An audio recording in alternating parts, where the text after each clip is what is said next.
lại cái nạ lộp lớn nữa nè này chan bên ấy bỏ thấy tiết nắng cha mày chẳng ai kể bọ mến một đường bọ thêm mấy chun cạ mama môi hen mami I love you thông thông ở đây thông thông dây xanh mà thông thông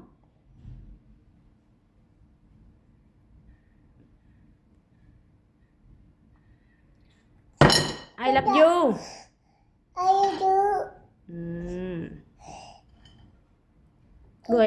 đuổi chả đó wow ngọt à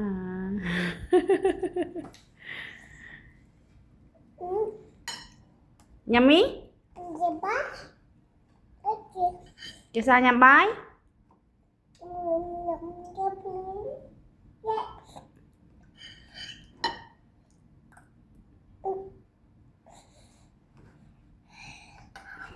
này cho mẹ chút ơi mẹ rất ai ok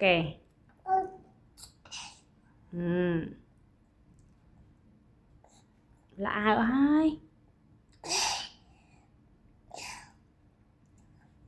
cha yummy á ai bật lạ mến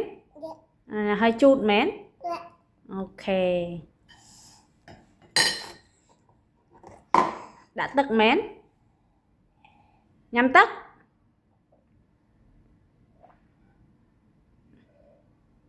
vô tức thêm thì đó ok